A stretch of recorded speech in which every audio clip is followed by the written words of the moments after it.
Kalau sekarang saya kira ya konflik itu lebih banyak. Tetapi saya mencoba yang pernah ada di dalam ya jajaran TNI, saya pernah jadi komandan peleton, komandan kompi, komandan batalion dan sebagainya.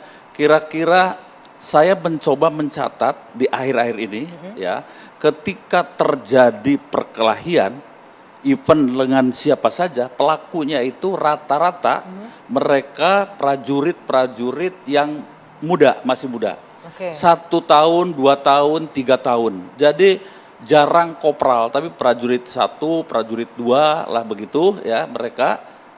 Dan dari masyarakat yang kemudian dilatih menjadi prajurit tempur, ya, kemudian dengan karakter yang khusus, berhadapan ini gimana juga. nih? Karakter khususnya Karakter gimana? khusus itu begini ya, mereka baru dilatih pertempuran dahsyat, ya, ada semacam pride yang terlalu tinggi. Nah, kemudian juga lebih banyak kepada sisi ya dekat dengan arogan. Jadi arogansi jiwa korsa itu iya, masuk juga ya? Bukan jiwa korsa ini. Tapi arogansi sebagai seorang personil TNI. Personil gitu? TNI. Oke. Nah, begitu. Karena dia merasa lebih super. Nah, ketika bertemu dengan misalnya siapa saja antar angkatan, kemudian juga dengan anggota polisi, sama juga di polisi juga adalah mereka dari masyarakat yang dilatih. Saya dalam catatan saya yang kemudian terjadi semacam konflik atau perkelahian itu umumnya para prajurit masih muda, satu. Yang kedua dari pasukan tempur, ya, dan kalau polisi dari Brimob. Saya tidak melihat ya ada perkelahian antara Koramil dengan Polsek. Mereka hidup rukun baik-baik saja, bahkan kantornya berdampingan, makan bareng, ngopi bareng, merokok bareng dan sebagainya. Jadi kalau bisa disimpulkan karena emang jiwa muda yang masih salah emosional satu gitu diantaranya ya? Seperti itu ya. Jadi arogansi perorangan dan lain sebagainya. Kemudian ketika temannya kena pukul, ya sudah begitu. Rame-rame langsung. Rame lah langsung. Tapi selama Anda di TNI sebagai memegang pasukan gitu ya, pernah mengalami mungkin prajurit Anda yang ikut terlibat misalnya konflik dengan polisi? Sama saja ya. Jadi banyak hal, banyak faktor yang terjadi seperti itu ya. Dan yang paling penting itu adalah pengendalian dari para perwira pertama, Danton, Danru, Danton, kemudian komandan kompi. Kalau komandan batalion sudah agak berjarak seperti itu. Jadi itu yang pertama ya. Yang kedua, saya coba pelajari rekrutmen. Nah, ya, rekrutmen tentara zaman dulu yang saya tahu ya, waktu saya jadi komandan peleton, mereka sudah berpangkat kopral-kopral.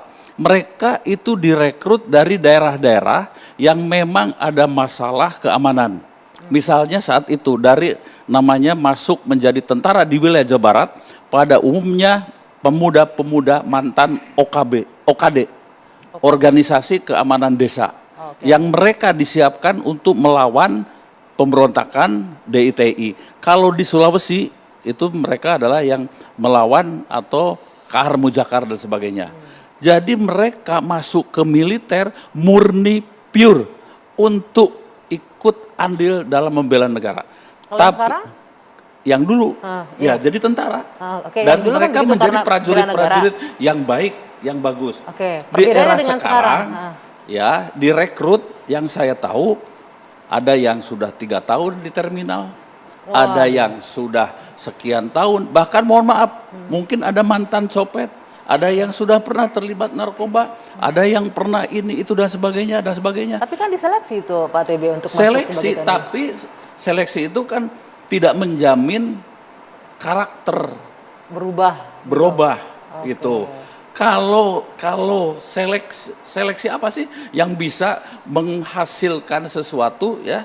Kalau saya lihat ya, tesnya itu kan ada tes kemampuan fisik, ideologi, mental, fisik, itu saja. Dan semua pada umumnya ya fisik mungkin orang-orang pemuda yang biasa di pasar pun mereka ternyata mampu. Dan pada umumnya mereka tidak pernah ada yang langsung dari SMA atau SD misalnya masuk menjadi tentara, pasti pernah nganggur. Artinya motivasi pun ini juga harus Sudah kita berbeda berarti ya motivasinya. permasalahkan. Oke, Yaitu oke. motivasi memang daripada saya nganggur, mending saya masuk masuk tentara. prajurit, jadi Begitu prajurit. ya.